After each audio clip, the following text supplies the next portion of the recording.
Hello, welcome to the Kam Johal show. And we've brought you many guests over the past few months, and those stories have been very inspirational. But there can be few stories like the one that we're going to bring you today. It is truly a story of an extraordinary life in the depth of the despair and the turmoil that my guest's been through, but also a story of incredible achievement of how he's turned his life around, and how when we're feeling really, really low, things can turn around and we can take action and we can help ourselves, use people around us and access services and really turn our lives around. So my guest today is Mike Lancaster. Hi there. How are you, Mike? Welcome to the show. Good, thank you.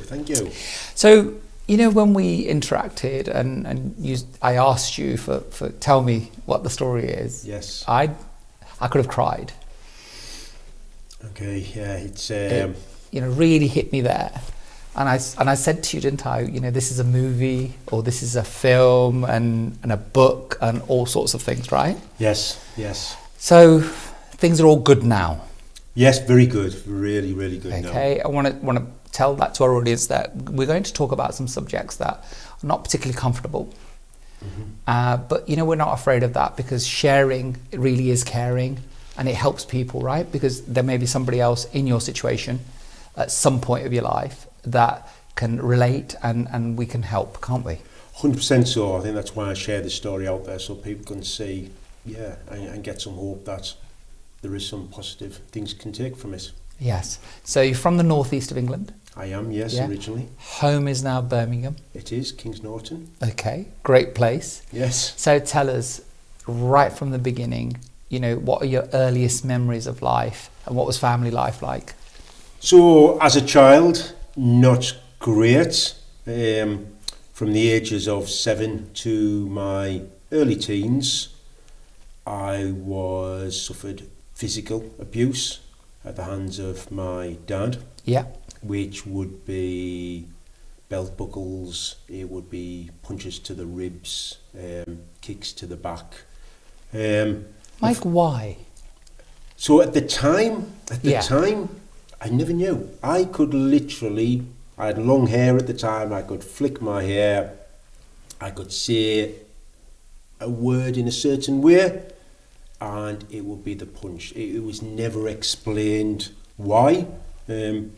I had a younger brother, but I would spend most of my time, it was like a 3-story house, so my bedroom was in the attic, not in the attic down below, up high, and I would spend most of my time in there. I could hear downstairs the laughters, whether it was Christmas, birthdays, holidays, with my mum, my dad, my younger brother.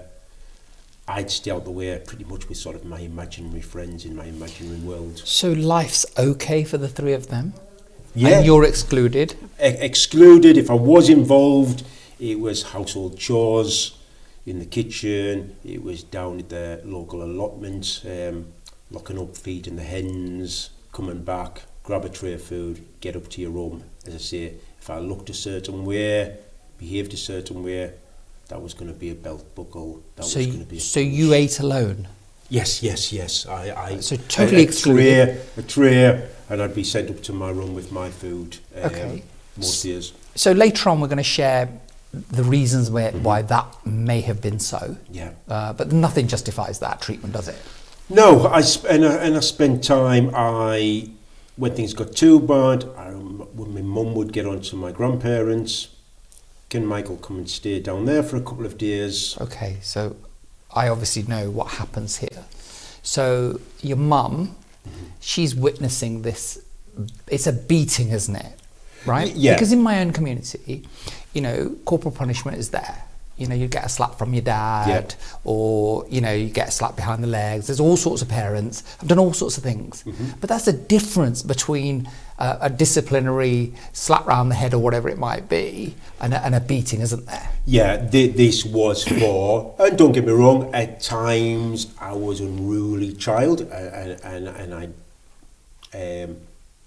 back to my parents or something, and I would get that munch, but that came more and more from the get upstairs, and then I'd get followed up. The belt would come off, the belt buckle would be across the back of my legs, back of my back, the punches, and as I say, never realising actually, okay, well, is it because I've done this? Is it because I've been naughty with this? No. Did you blame yourself? Two things. So one, I was blaming myself, and also I started to take it that it was the norm. And the other stuff that we're going to come on to, I start to think this is the normal. Well, it's your everyday life, isn't it? Yeah. So your mother said nothing Mum to said defend nothing. you, to help you. My mum stayed away from it. And your brother's younger than you, so he's probably thinking it may be me next if he spoke up at this point. Yeah, and a lot of what happened would be out of the way, or my dad would come up into my attic, into my bedroom. So isolated you. So I was isolated. I was well out the way. I was up another flight of stairs where that would take What about place. school? School, I was very quiet. I had the nickname of Shaky, probably still to this day, because giving me a cup when I was younger, my hand was going to be like that. I was very, very nervous, and I got the nickname Shaky at school for that. Any loud bangs, shouts, I'd be really... Built up a fear. A fear of nervousness. On a night time, I used to have nightmares most nights, and that nightmare was simply a shadow going past a window, and then I'd just hear screams, bangs, shouts. I obviously at that time thought that was my dad. Yeah, that was the man there. But did the teachers not notice anything? Did you have bruises, or did they not notice what was happening? No, everything was always underneath my shirt level all the time. So really clever in the way he was meting out these beatings. Yeah, 100% so. And I think back then, to probably more now how things are looked at, wasn't there then a lot of things that we've got now. So then when you are too much for this family, you're then shipped off to your grandparents. Grandma and granddad. So ordinarily, we have amazing memories of our grandparents, most of us. But it was not the case for you. So tell us what happened there. So, grandma, again, very much like my mum, stayed away, tried to keep me busy when I was there, kitchen, helping baking. I remember baking with my grandma and having some nice times. So it was nicer there, Yeah. Again, started with my granddad, same thing. I could act a certain way, and I was going to get a dig to the ribs or slap to the face. I'd go to bed, tuck in.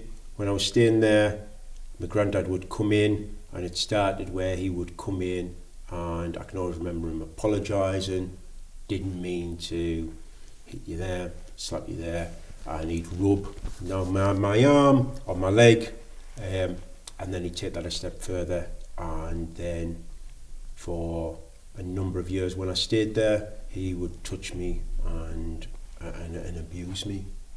Sexual abuse, right? Yes, sexual abuse. Yeah. And back then, I would just freeze. I wouldn't cry, I wouldn't scream out. I remember just laid there, and it took me a lot of years to speak up about it and talk about it, because you feel ashamed. Of course. Saying here now of, do you know what, well, I'll lay there and just let him, which is what I did. But you're a child. How old are you at this point? I was 9 at this point. You're a small child. Till 13, just before my 14th birthday. And yeah, I would freeze out. I wouldn't speak out. And like with my dad, it would come that this is the norm. This is what happens when you're at home. And this is what happens when you come to your grandparents and roll the dice and see where you're going to be. Wow. I can remember probably the first time, about 13-year-old, and I can remember leaving my grandma's. Must have been, I wasn't at school, must have been weekend morning, walking. To this day, I don't know how many miles I walked. Could have been 1 mile, could have been 10 miles. And I remember taking off a jacket that I had and some bits and pieces I had in my pocket, leaving them on top of a bridge, and just walking off. And at that age, thinking somebody might think I've either jumped off or in my life. And looking back at it now, it was probably that cry for help. Yes, right? definitely. Our people here cared that enough about me. But to think back now, a 12, 13-year-old doing that, is the police actually picked me up, took me back to my home, and I got a beating for it.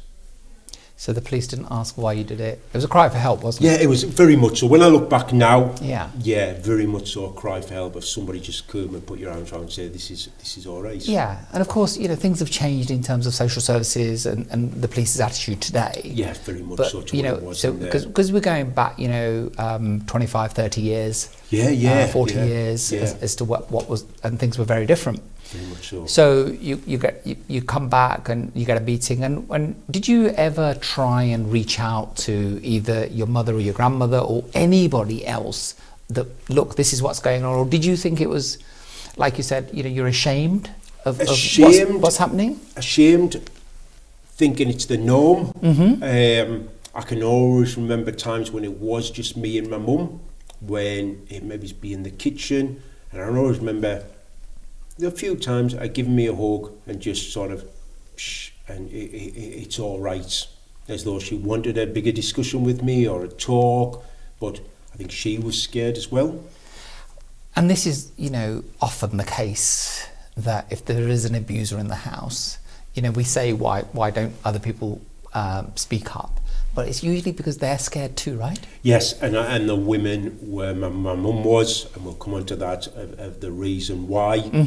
My grandma was as well, I believe. I think they wanted to protect me, but they were scared themselves. Yes. So it got to the stage of later teens when I battled back and would try and fight back to stop some of it. So you're bigger and stronger physically now? Yeah? In your yes. In like you say, mid-late teens? Yeah, yeah. It's... So what age were you when you can remember that you started pushing back physically? So, I was around about 14. I can remember, as I say, and things that I did that I'm not proud of, but I remember taking money before I was going to school from my dad's wallet, and I would go to the newsagents, and not school friends, just people waiting for the bus to school, and I'd go in the shop, and I'd buy them Mars bars and comics and all sorts and come out. And looking back now, I know why I was doing it, because they were all waiting for me. They all thought I was great. It was nothing to do with me as a person.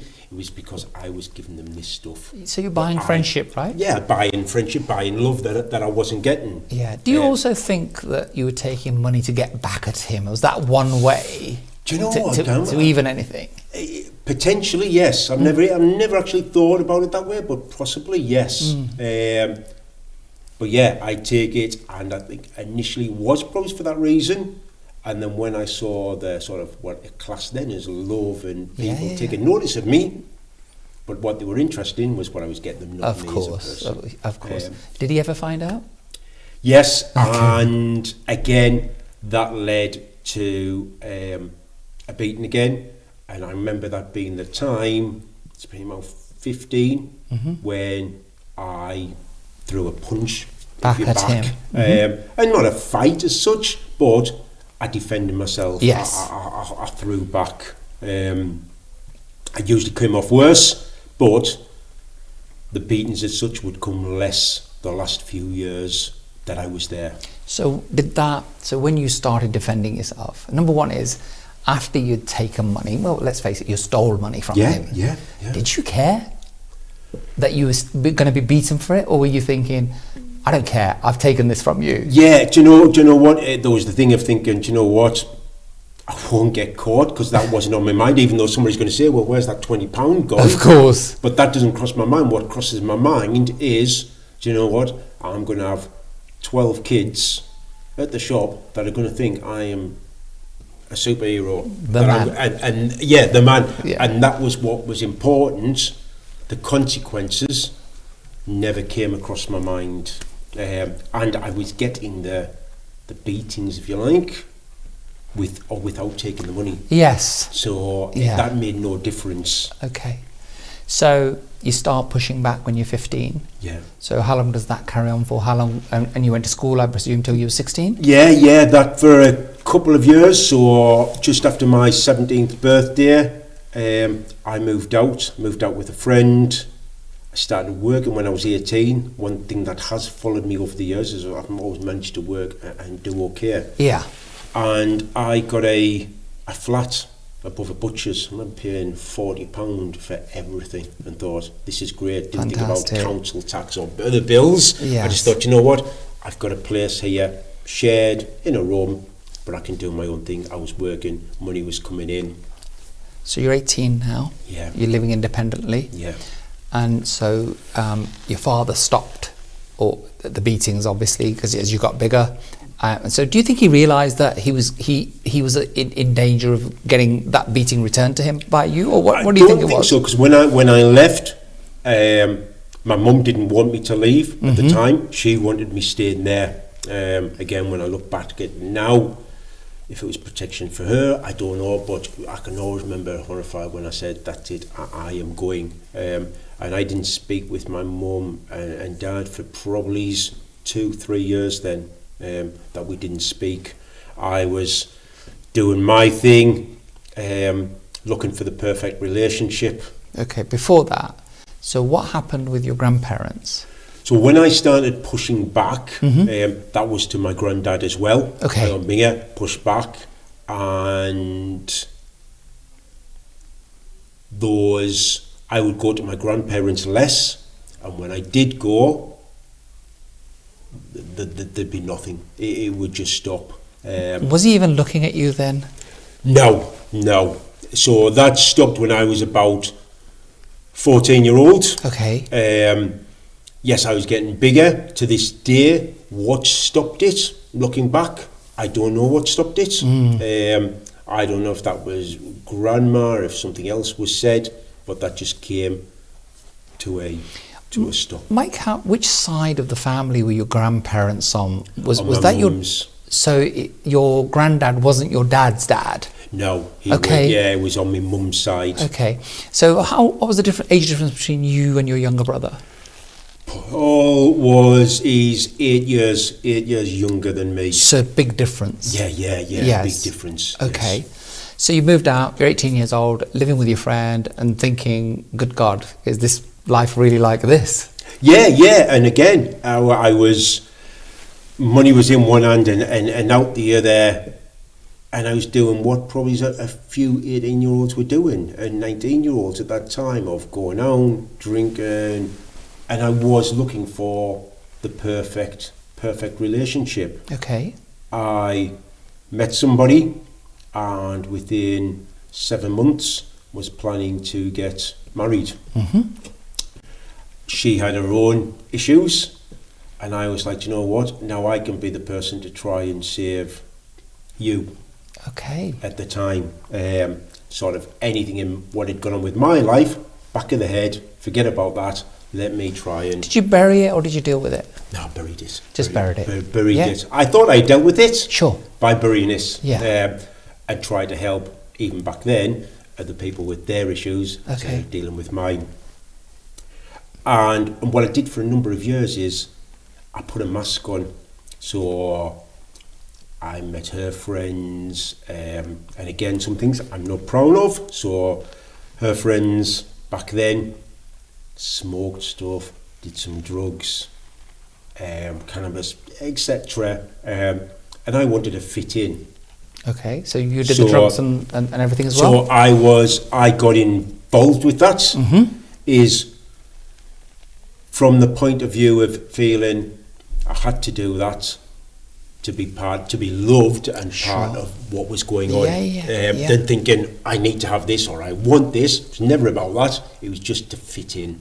Well, the thing is about what the life that you led previously, must have been total isolation for you because you can't share those things with anybody. Like you said, you feel ashamed and all sorts of reasons. And, and especially as a teenager, it's a very confusing time in your life. Right? Yes, puberty, adolescence, etc. So now you meet some people, they don't know anything about your shameful past. No, nothing. They just saw Michael as...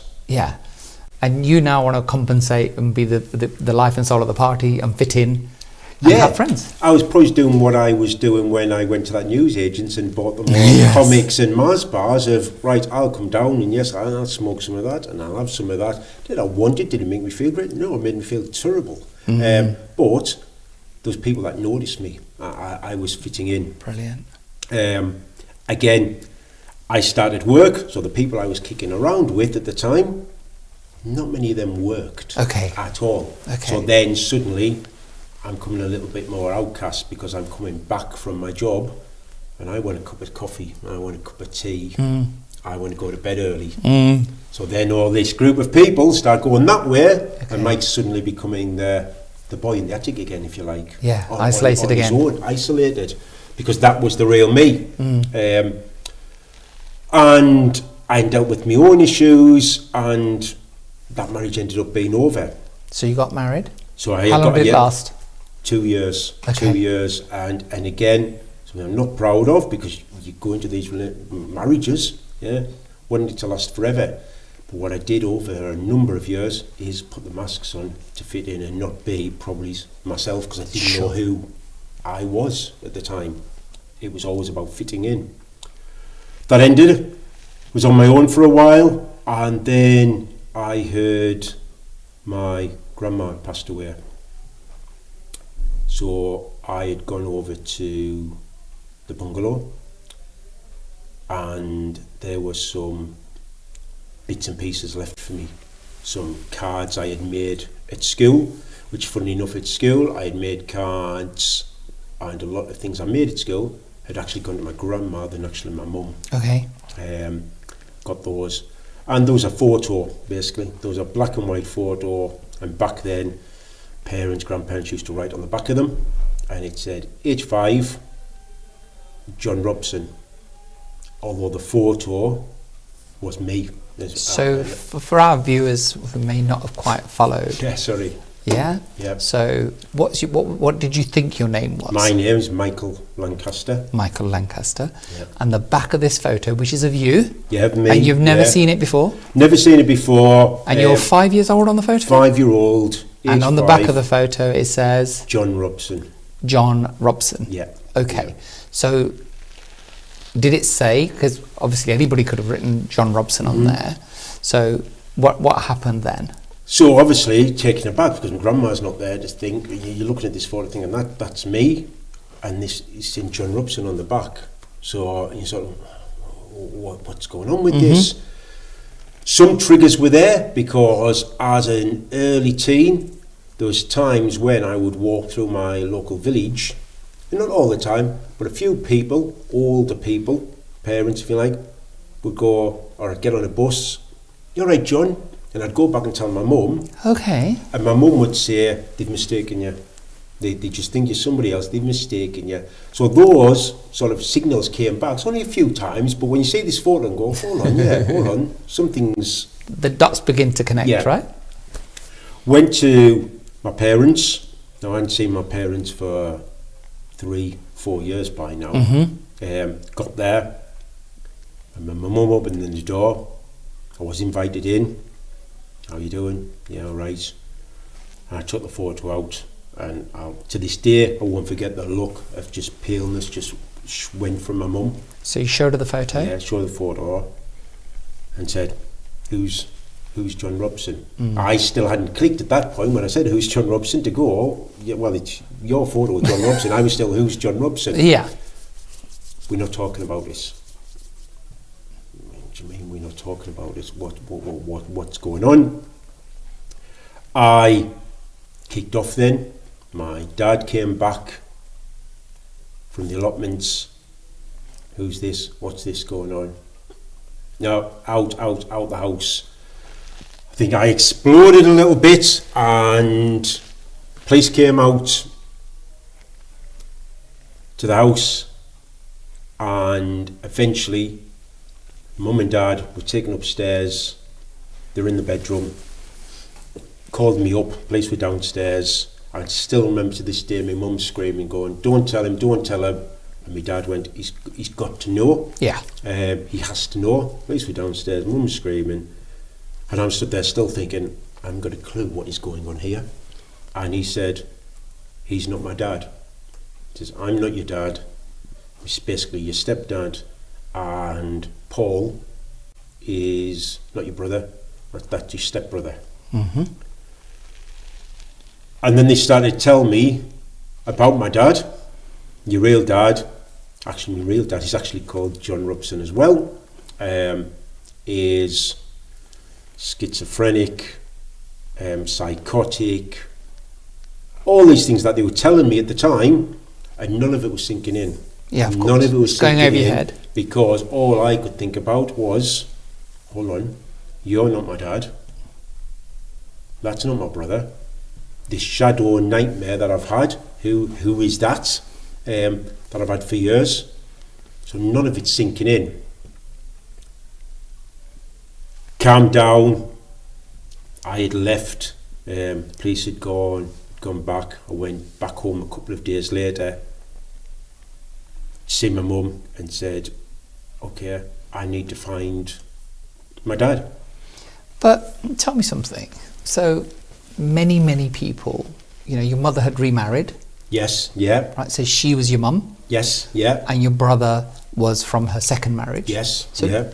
Nothing unusual about this. Mm-hmm. Happens all the time. Yeah. Okay, it was probably a little bit less common back then than it is today. Yeah, yeah. But what was the reason that they hid this from you? So, one, obviously they never thought I'd ever find this photo. Yeah. And what I didn't, although they told me of what he was like, they wanted this, what they thought was normal family, and didn't want this man involved with them at all. He had raped my mum. I was the outcome of which, because I was so similar to him in looks, voice, everything.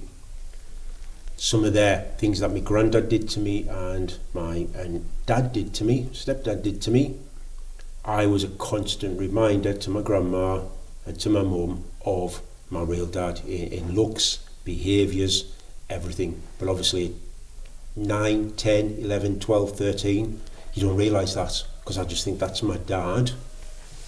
What I didn't know back then was that was the reason. So these two men justified brutalising you because of what? Because of a hatred for your biological father. And the fact that I was the splitting image in looks. Goodness me. Of him. But yeah, so I took that because he had beaten my mum, raped my mum, attacked my mum. So they took revenge? Yes, yeah. Out on you? Yeah. Because they couldn't do anything about this? Yeah, so I could stand there and my mum would get upset, and looking back now, is I could stand in the kitchen when I had long hair and sort of go like that with my hair. It's something that my real dad would do. Yeah. Mike, how does that make you feel even today? Now I've gone through what I've gone through in the last few years, I'm okay. I can deal with it. Back then, I ended up where I drank more, took some more drugs, depression if you like, but probably then I didn't know it was depression. But it put me in lots of states. I jumped again from relationship to relationship and just spiraled completely out of control back then. But Mike, you're an adult now, right? So you find out, it's shocking. Yeah. But, why did it send you back into this spiral of drinking and drugs, etc.? So, because what happened is, when I found out, my mum and dad said, if you go looking for him, we don't want to know you. They basically gave me the choice. Okay. And at this, so even after all the abuse, you still called your dad? Yeah. You still wanted to have something to do with him? Yes. Yeah. I still classed him as dad then. Funnily enough, even because of what we'll come to, even to this point, I would class him still as dad. But yeah, they gave me the choice to say, if you go looking, him or us. Yeah, and so back what did you then, decide? their reason was they thought trouble would come back to the door, that this, my real dad, would come back and cause trouble again. And I had to know. I was like, the abuse, the life I've had, it can't be worse. What they told me when my mum was in tears and my dad said, he's this, he's that had gone over my head. I hadn't even taken it all in. Yeah, because you think, hey, this hasn't worked out that well for me. Yeah, so grass is green, all this. There were several brothers of the family, 2 sisters. I found out from an auntie, they lived in a small village, so a name like Robson, several brothers. So you go and try and track him down? I go and track him down. Okay. What do you find? I remember sitting on a little scooter I had, and I found out where one of the brothers lived. And I always remember looking at the house and thinking, actually, it looks like a really nice house. Okay, this isn't how things were described. Yeah. I forgot how long I sat there for, thinking, go and knock, but you think, what do I say when I get there? Sure. Eventually I did, went to knock on the door. I think I just mumbled several words out, and I can always remember this is the brother saying to me, "You're John's lad." Okay. And again, it was because of looks. Yeah. I had everything. Mm-hmm. Come in, went in, he made me a sandwich, he made me a drink. And I thought, this is good. And at the time, I thought, do you know what? Give me a phone number, give me an address. So did you not say, where's my father? Well, this was when I was he realised who I was. Mm-hmm. I was like, look, where's he at? Expecting him to say, this is the address, this is a phone number, and sort of take it sort of slowly. Mm-hmm. And then if I wanted to approach him, or when I was going to approach him, literally within probably 10, 15 minutes, the brother turned around to me and said, wait there 2 minutes, because I'll go and get him. Okay. Which again, I mean, you see these reunions and everything that take over time, not, right, I've just met you and now in 2 minutes you're going to have me real dad stood in front of me. But Mike, this is the difference between, what you see on TV, what happens in real life. Yeah, yes, very much so. Right? That's a staged event. Yeah. And all of this happens. Yeah. And they're so careful about, but real life is this, isn't it? Yeah, very much so. And he came, and 5 minutes later there, he stood in front of me. His very first words out of his mouth were, when our young'un came down and said there was somebody waiting to see me, I thought it was going to be the police. That was the first line he said to me after all these years. And when I saw his face, it's like I had seen it a million times. Even though I've never seen photos, never ever thinking, it was just like, it was scary because it was just looking like in a mirror. So he looked exactly like you. 100% so. Okay, so what happened then? Took me to his house. His house had very little. Okay. No food in the cupboards, very little furniture, nothing. But there's some football on, go and get some beers. Yeah. And you know what? We had some beers, we watched some football, we talked. He slated my mum that my mum would leave me in dirty nappies, etc. Sleep on the couch, go to work tomorrow, come back, let's have a drink, let's smoke some of this. Yeah. So what I had done, suddenly came back, I was drinking too much. Yeah. How long did you stay with him for?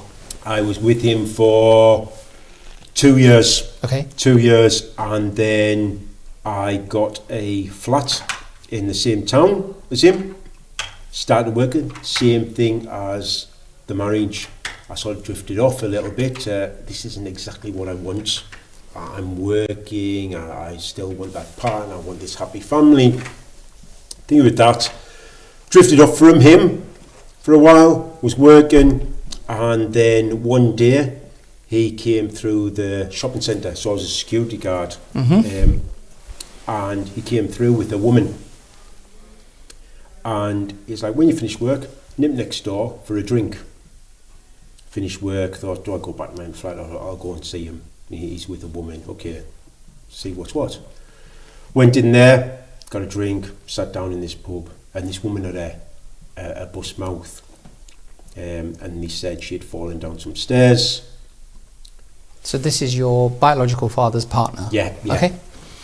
Said she'd fallen down the stairs, and my dad went to the toilet, and I questioned her, which probably wasn't great looking back now.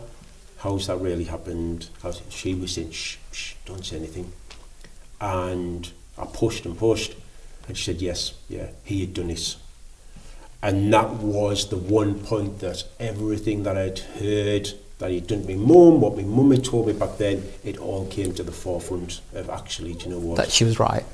He was right. Okay. I went into the toilets, I got hold of him, gave him a shake, and left. By the time I got back to my flat had been ransacked. Okay. I smashed up. There was air rifle pellets through the doors, and I was in no doubt who had done it. Okay. The brothers, him, left, went to stay with friends, and didn't have anything to do with him for a year and a half. Okay. Friends, relationship, working, and then I went to Blackpool on a stag do, and I remember going into a pub over there, Beer Keller, walked down some steps with the boys I was with, and then as soon as I got down to the bottom, I saw 4 of the brothers and my real dad in there. Was the worst mistake I've ever made. Is instead of staying with my friends, I panicked and I got out there and left. I was followed down the road, and literally I woke up in hospital the following day, and they had jumped me, fractured my skull. Okay. One of the brothers was sent down for it, and yeah, they beaten me to a pulp. Why do you think they did that? Probably because I got hold of me dad in the pub and grabbed hold of him, and they were all very similar. So my real dad, where he had beaten my mum, the brothers were. So the family was the family were really for it. So you now find out that everything your mum and your stepdad were telling you was absolutely true, and then some. Yeah. So what do you do then? So I came out. I was homeless for several months. When I got out of hospital, my job had gone. I certainly couldn't go back to the Robsons. Couldn't go home, so I was on my own. I was homeless. An old friend saw me, let me stay in his caravan. Got back on my feet, 6 months working, and then the time came of, as you say, I need to go to my mum. I need to say, sorry, you're right. I love you. How long was it after you left, and then when you tried to go back to my mum? What was the time period? From actually seeing my mum? 3.5 years. Okay, so you haven't seen them for 3.5 years, and then you try and go back, and then went back. Things are not the same, are they? So no. So I was on the bus back and to the village where I lived, and I was reading the newspaper, and when I got off in the village where we lived, instead of going to my mum's, I jumped onto another bus that was going to a place called Durham straight away. And the reason for that was, I'd read in the paper, it was 2:10 on the Friday, that I'll always remember, and I'd read actually in the paper that my mum was getting cremated at 2:00 that day, and basically my mum had passed away. My mum had got cancer. She'd had cancer 3 times over the years and beaten it, and then she got lung cancer, and I took my mum in 6 weeks. They took my mum. So she had cancer. She was being cremated or buried, did you say? No, cremated. Cremated that afternoon. Yeah, I got to Durham crematorium, still not believing it. Rushed down to where the creme is. There was a load of flowers outside, obviously the fresh flowers. I saw some that said mum on there. That was from my younger brother. Someone there that said auntie, and as soon as I turned the cards over, that said from Paul, from Robbie. Okay, so you missed the funeral? Yes, yeah. Okay, and then what did you do then? I broke my heart then. I broke my heart. I stayed at the crematorium for several hours. I took my belt off and I tried to hang myself. At the crematorium? At the crematorium. And I went down a slippery slope. I suppose when a lot of the mental health kicked in. Okay. Is bouncing again. relationship to relationship, drinking, head all over the place because I had so many questions for my mum. Why did you want to end your life at that point? Because, you know, this is a woman that watched and witnessed you getting repeatedly beaten. It was her father that sexually abused you. So, but you still had this amazing love for your mother. It was more so back then of I didn't get the answers. So it probably wasn't so much the love there that was in this. Okay. It was so more of you've gone and you can't, you're being unfair if you like, because she wasn't giving me the answers back then. I had still so many to say, yes, you were right, but why was this? When did you leave him? What went on? And she'd gone and just left me as though I was like in limbo, with no answers. So you had so much pain that you tried to end your life? Yeah. So then downward spiral again? Downward spiral again. Yeah. The drugs, the drink, the bouncing from relationships to relationships, depression. Yeah. How old are you now? Early. That went on for a number of years, so we're talking early 30s. Okay. Now, and the thing that straightened it up is I got with somebody, and basically my daughter came along. Okay, so you're having a relationship. So you have a daughter. Yes. Okay, how old is she now? Daughter is 15. Okay, and you're in contact with her? Yes. Good relationship?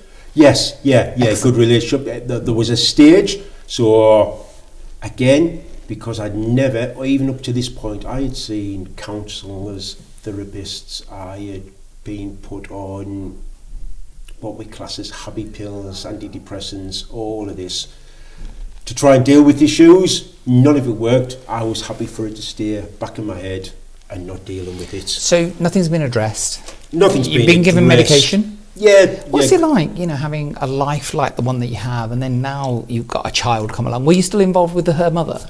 Yeah, I was involved with her mother. So you're in a mother. relationship, you could have a child. How did that feel? How did that make you feel? It was good, but again, the person I was with at the time was very much, it was about materialistic things. How big is the house we've got? What kind of car do we drive? What clothes do we wear? And do you know what? That was me. I put the mask on again. Okay. I fitted in. Yeah. How long did that relationship last? 2 years. Okay. 2 years. Till it got to the point when I went, this isn't what I'm about. I'm not all about the materialistics. I don't want to be going and working 100 hours a week, not seeing each other, babysitters for my daughter. I want that family. I was still looking for this perfect family environment. And is that to compensate for what you didn't have? Yes, I believe so. I think all through the years, for a number of years. So that relationship ends? It ends. And at what point did you move to Birmingham? So I moved to Birmingham 10 years ago. Okay. 10 years ago now. So that relationship ended. I was seeing my daughter, and then it stopped, and my partner, through the courts, used everything that I had told her about my childhood to stop me seeing my daughter. So I went through the contact centres. I had a 3-year ongoing battle to see my daughter, and that the depression kicked in again. Drinking too much. So there's a pattern here, isn't there? Yes. That you go back to alcohol and drugs. Yeah. Then the depression, because it dealt with what people do now is we think it deals with the problem. Yeah. We drink and the problem will go away, or we'll smoke some of that, or we'll jump in the car and I'll drive off and turn the music up and disappear for a day, and it'll solve. And none of it works, does it? None of it works. It just comes the back. issue is still the pain comes back. So when did you start dealing with it? So I got into another relationship. I got back to seeing my daughter. I was seeing my daughter, and I actually took up, I was working, which I'd done a lot, always working, and I took up boxing. Okay.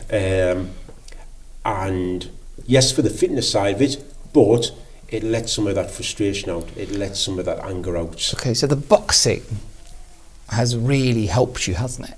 Yes, yeah. Okay. And what level did you get to? Club competitions. Okay. ICO championships with that.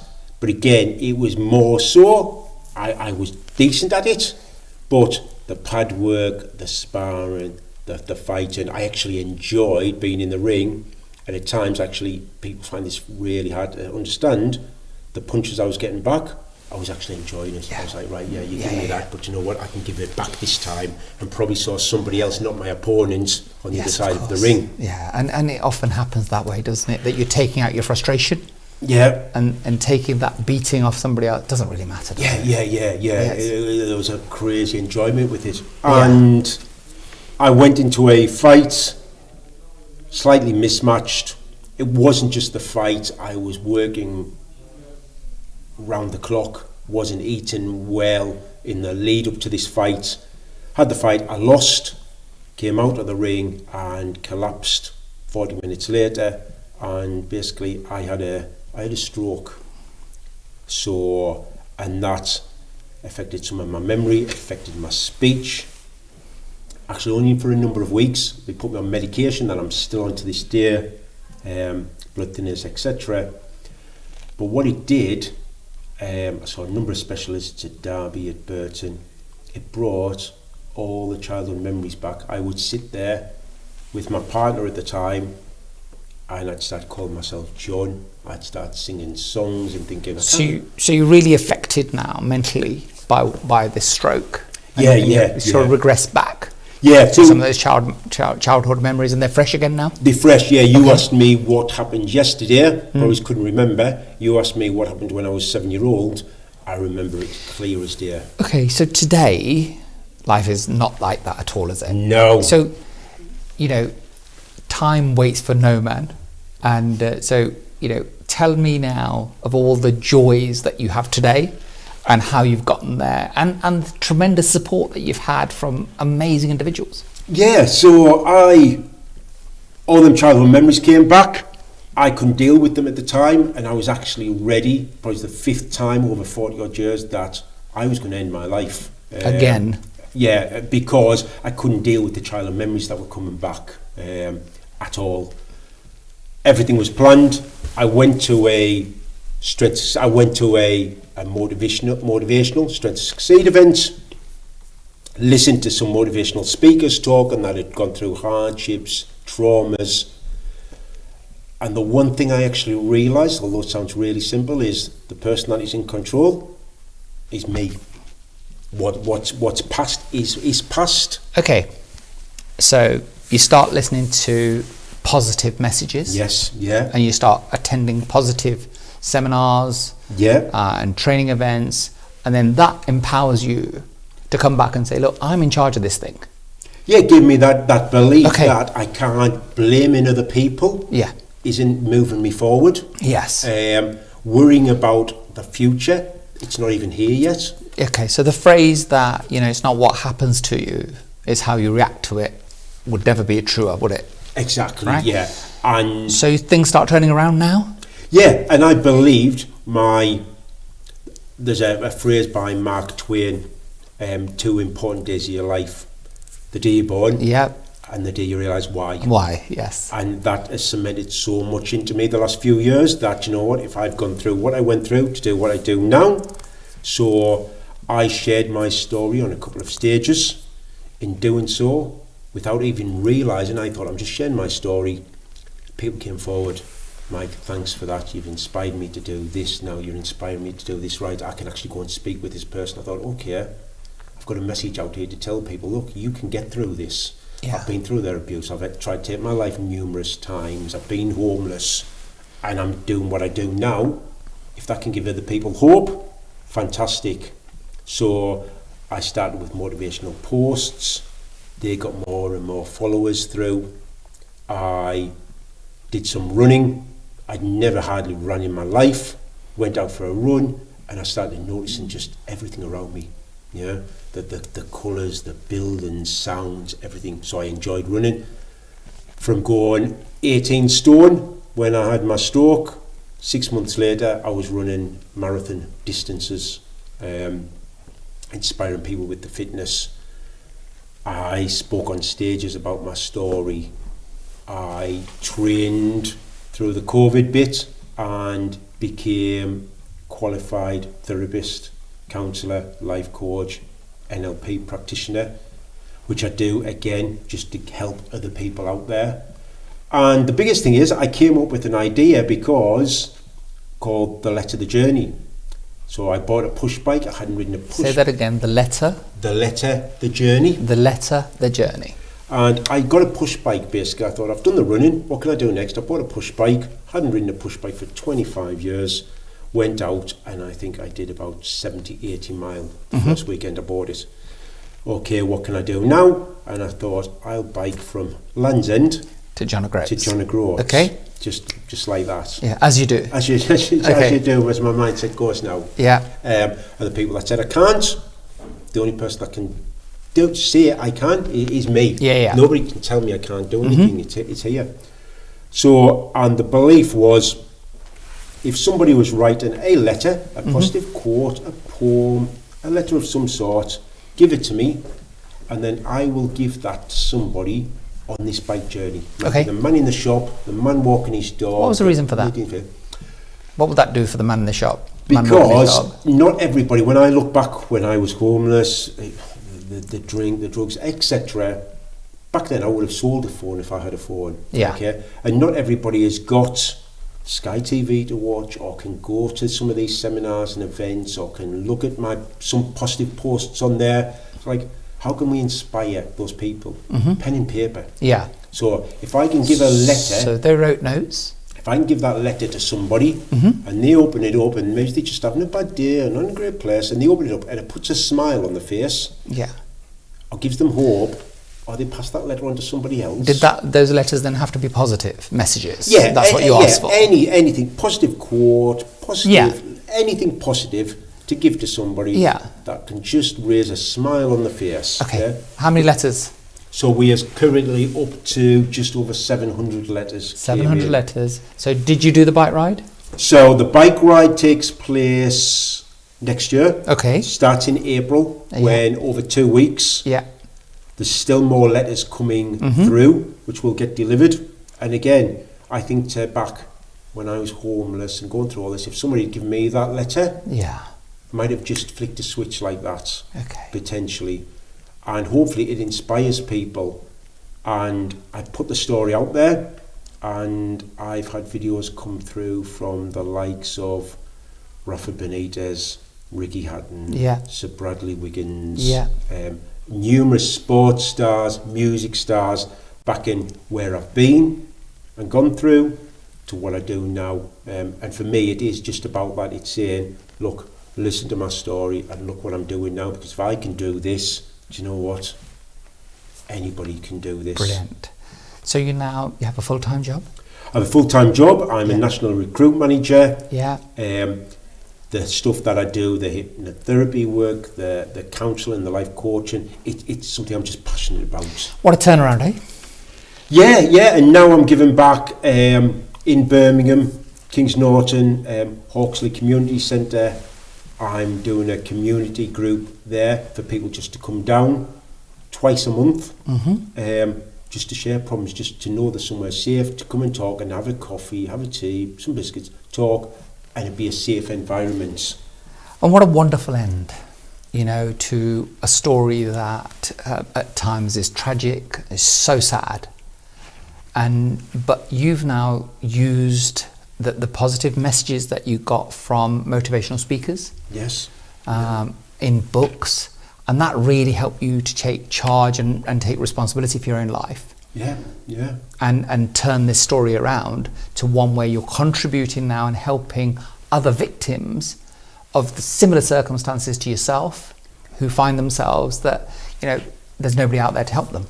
Yeah, and and giving other people, hope, if you like. You hear these stories, and back then, when I was 20s, 30s, if someone said, "Oh, I've gone through this," and I think, no, somebody's helped you out there.